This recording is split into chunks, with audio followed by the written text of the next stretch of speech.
বানানো আইন দিয়ে আমরা দেশ চালাবো না, আল্লাহর কোরআন দিয়ে দেশ চলবে। আল্লাহর কোরআন দিয়ে দেশ চললে মানুষের অধিকার আদায় হবে, সুবিচার কায়েম হবে, ঠিক কিনা?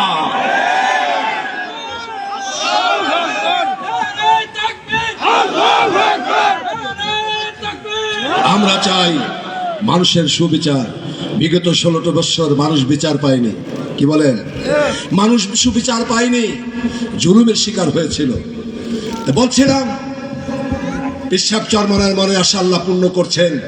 কিছুদিন আগে দেখেছেন জামাতের আমির ডাক্তার শফিকুর রহমান হাফিজাহুল্লাহ, তিনিও পেশাব চরমনার সঙ্গে দেখা করার জন্য চরমনায় গিয়েছেন।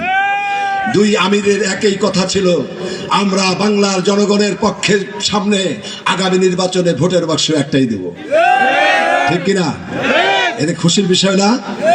কি বলেন? ওনারা যদি একটা ইসলামের পক্ষে বাক্স দেন, আমরা কি সে বাক্স ভোট দিয়ে ভরবো? কারা কারা হাত তুলে দেখান।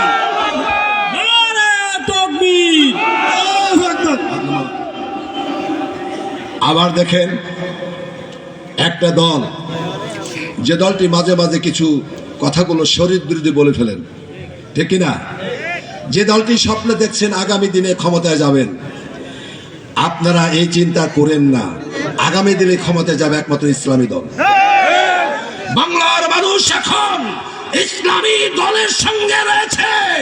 বাংলার মানুষ তোমাদের শাসন 3 বার দেখেছে, তোমরা বাংলাদেশকে 3বার দুর্নীতির চ্যাম্পিয়ন করেছো, ঠিক কিনা? তোমাদের ক্ষমতায় বসাতে চায় না, বসাতে চায় না, বসাবে না, কি বলেন, ঠিক কিনা?